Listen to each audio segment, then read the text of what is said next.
WWE Evolution this weekend from Atlanta, Georgia could be a box office flop for WWE as the PLE is on course for WWE's lowest PLE attendance since June 2019's WWE Stomping Grounds. WWE have announced that NXT will be holding a taping in Philadelphia 1 week before AEW's Residency at the 2300 Arena in the same city.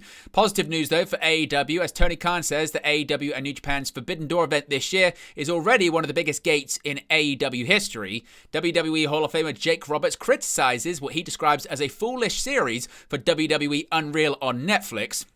Tamina reportedly is still under contract with WWE. Nigel McInness opens up on possibly becoming a producer in the future for AEW. WWE reportedly has their eyes on a CM Alstar. More details on a Jelly Roll appearance planned for WWE SummerSlam. Talatonga reportedly has a slight adjustment when it comes to his name in WWE. The schedule for Konosuke Takeshita in New Japan Pro Wrestling's G1 Climax has been revealed. Abyss details the process of being added to the WWE 2K25 video game. And Santino opens up on the partnership between WWE and TNA Wrestling.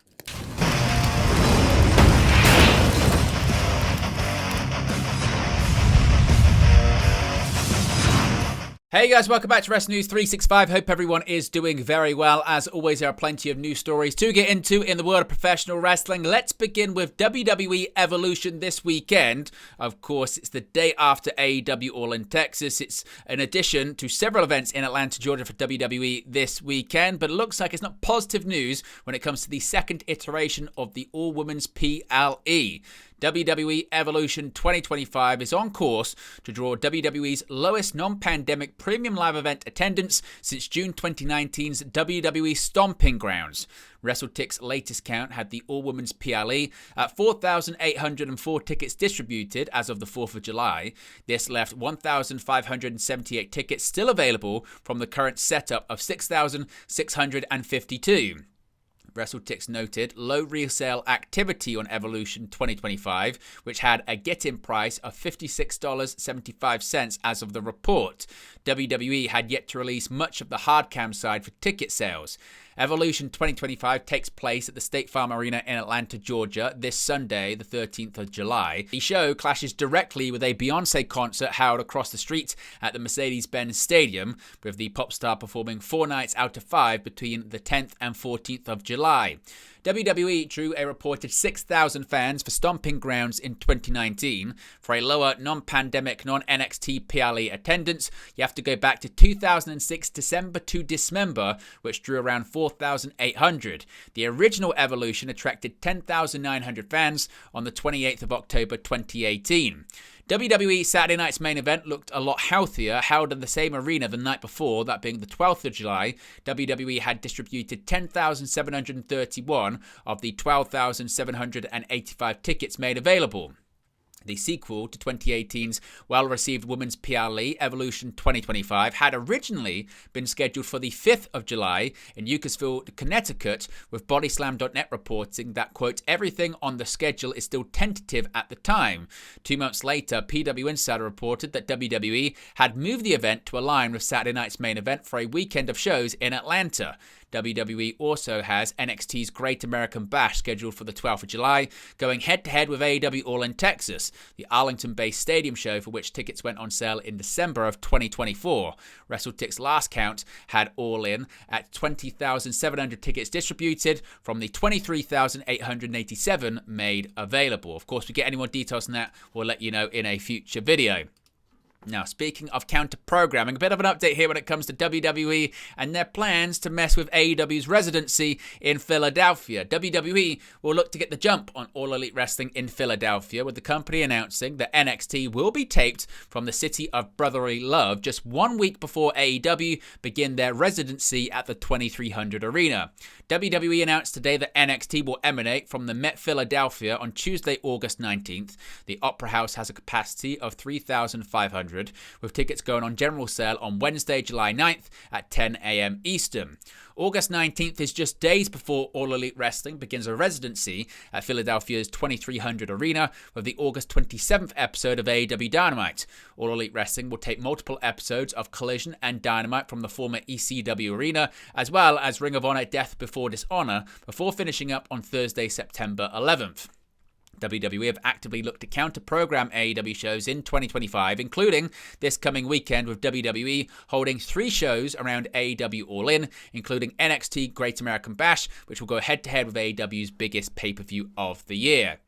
When it comes to another pay-per-view for AEW, this one is certainly positive because AEW will travel to the O2 Arena in London, England for its annual AEW and New Japan Pro Wrestling Forbidden Door event on August 24th.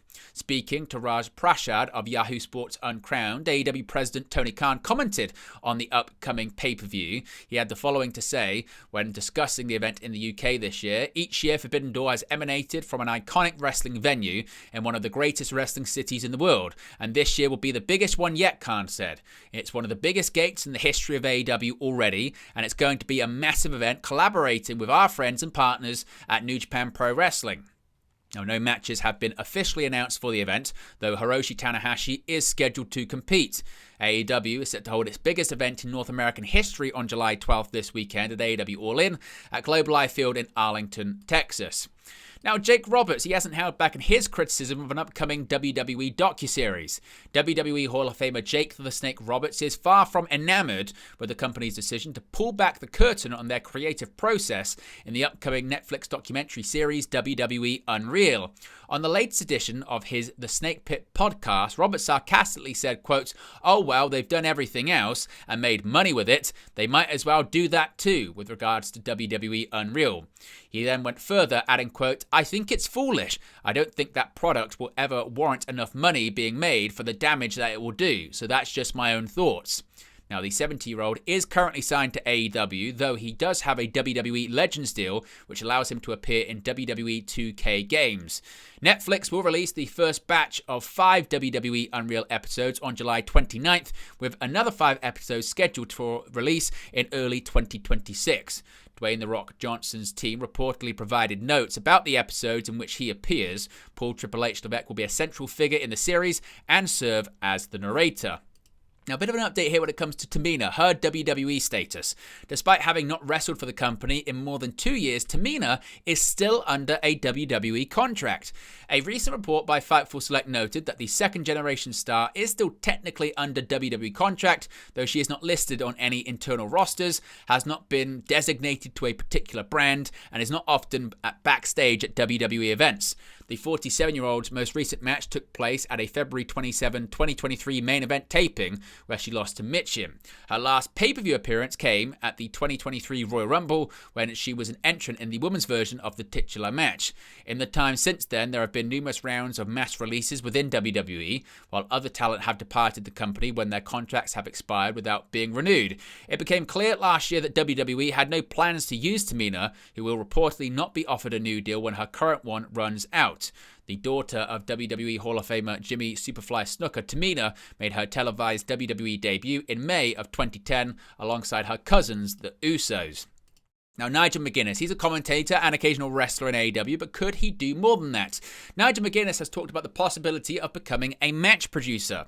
While speaking to the Heel Ship podcast, Nigel was asked about possibly becoming a producer in wrestling, with Nigel turning down the idea as he is comfortable in the announcer's booth. He said, quote, "I don't think so. I appreciate that.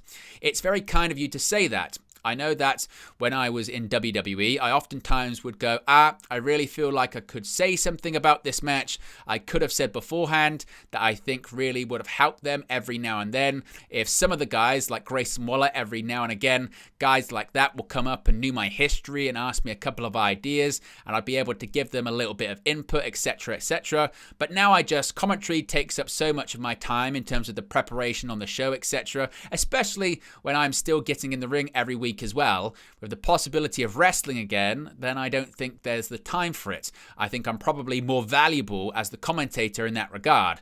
Also an agent, producer, whatever you want to call it. It's a very, very difficult job. Very difficult job. There's a lot of, I don't want to say egos involved, but there are a lot of egos involved. And there are also, you've got 2 people, if it's a singles match, or 4 people, or however many people who are in this match, all have their own idea of what they want to do with the match. Then you've got the agent above that. Then you've got Tony Khan. Everybody's got a different idea necessarily of what this way is to go. You've got to somehow navigate all of this. It's not for me. I don't think so. Now, elsewhere in the same interview, he opened up about his return to the ring last year. At AEW's biggest event of last year, 2024, Nigel McInness would return to the ring in a surprise appearance during the Casino Gauntlet at Wembley Stadium for All In 2024. Following the match, Nigel would go on to wrestle several more times. While speaking to the same podcast, Nigel was asked about his return during last year's Casino Gauntlet, noting that it was like a Hollywood movie. He said, quote, "It's one of those moments I've said to people, it was so surreal and you just couldn't believe it. It's like a Hollywood movie. After all those years of not wrestling as well, I mean, giving up on the dream of ever possibly doing anything like that, to then walk out there on that stage to get that kind of reaction, it was just incredible. There's an odd thing with it as well. You lose that sense of grandeur after the fact becomes, I don't want to say normal, but it's not the life-changing moment that you think it will be, so it's just something that you're very appreciative of. It was an amazing moment, and I'll always be grateful for Tony Khan for giving me the opportunity to do it, but it doesn't solve any of life's problems, if that makes sense. In a movie, at the end of the movie, your hero gets to do what he wants to do, and then off he goes into the sunset and lives happily ever after. I guess that's what I'm trying to get at." Now, Nigel last competed at AEW Double or Nothing back in May of this year, teaming with Daniel Garcia to face off against FTR.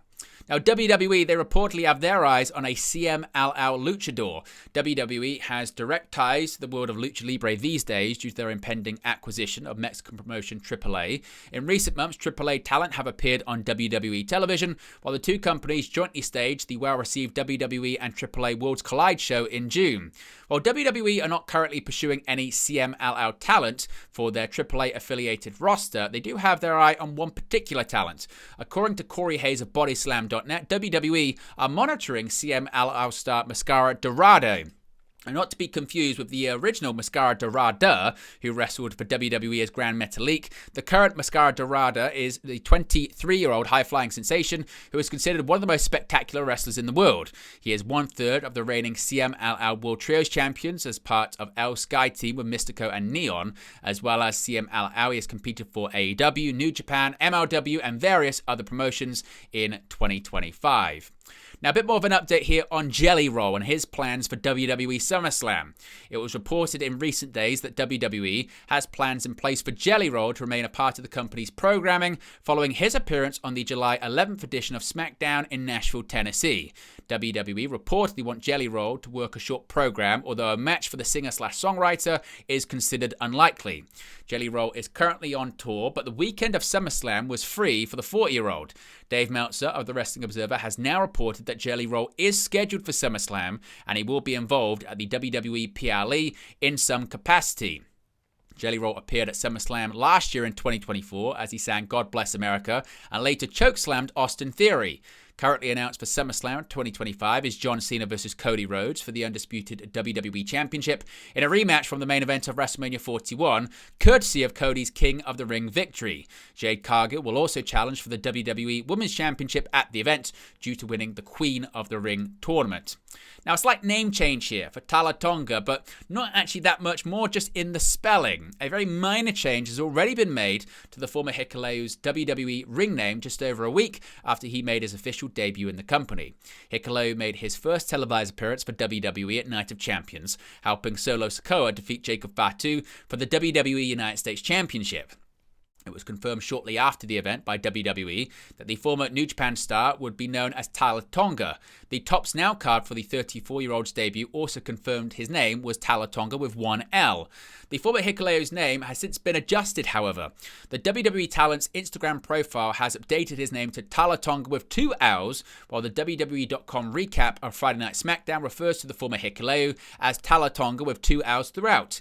A WWE UK clip from SmackDown also states the new member of Solo Sikoa's faction as Talatonga with two L's. Now, why exactly WWE made the change from Talatonga with one L to Talatonga with two L's is unknown, but it may be related to trademarks. WWE does not hold a trademark for Talatonga with one L, but the organization did file a trademark for Talatonga with two L's in June of 2024 with the United States Patent and Trademark Office. Now, Konosuke Takeshita, he's competing in the G1 Climax for New Japan Pro Wrestling. Takeshita is set to feature in a number of B-block matches in the New Japan G1 Climax 35 tournament. The tournament runs from the 19th of July to August 17th, finishing a week before AEW and New Japan's Forbidden Door pay-per-view in London, England.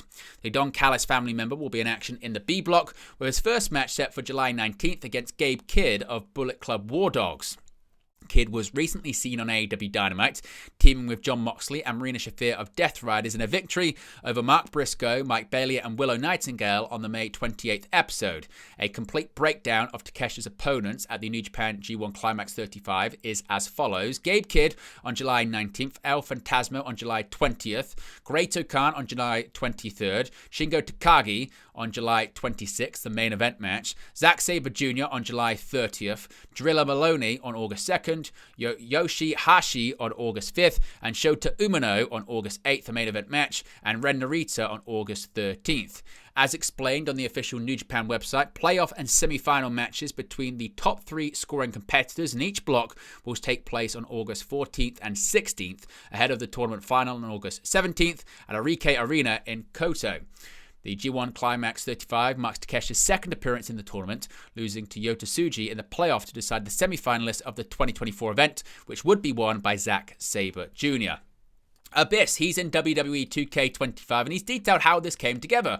Though he never wrestled in WWE, former TNA wrestling star Abyss, also known as Joseph Park, has been added to the roster of WWE 2K25 as downloadable content. Speaking with Fightful regarding his inclusion, Park called it an honor and offered some insight into how the deal came together. Quote, "The opportunity was presented to me sometime last summer," Park said. "When they first approached me about it, I couldn't believe it. I was shocked. I never thought it was going to be a possibility." WWE had already gotten TNA's approval for the inclusion of Abyss, and Park stated that he didn't hesitate to accept the offer.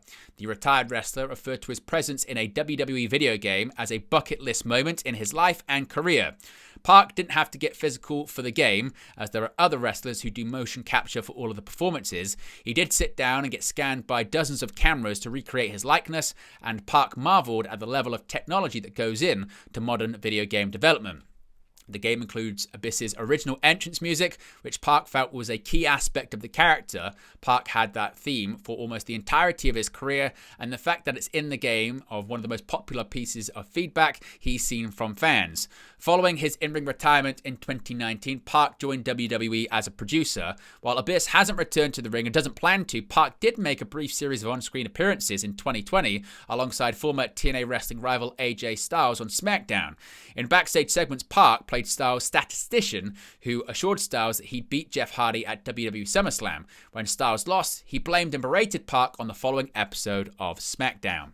And finally, Santino Marella. He would know about TNA and WWE as discussed the partnership between the two companies. Since mid-2024, WWE and TNA have entered a working relationship together, with wrestlers from both rosters crossing over and in some cases challenging for the other company's championships. For Santino Marella, he feels this is a win-win situation for both companies.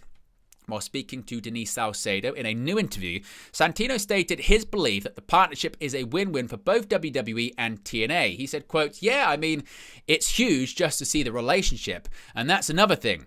If it wasn't for this historic relationship taking place right now, we," referring to himself and Ariana Grace, "wouldn't have had a chance to work together. So that's another one of the factors that lined up. No, it's awesome, man. It's really good exposure for some of our top guys. It's really good exposure for the NXT crew, especially if they're homegrown talent and they've never seen anything outside of WWE, to come over to our show and just get a different look at what wrestling can be. So it's the epitome of a win-win situation."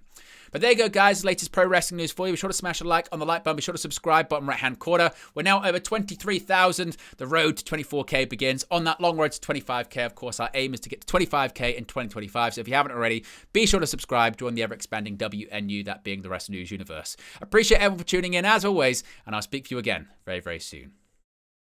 Hey guys, thank you for watching, listening, streaming, or however you come across this video today. Be sure to click on the video on the right to watch our next video, or click the bottom there to subscribe, or the bottom right hand corner. Thank you very much, and I'll speak to you again very soon.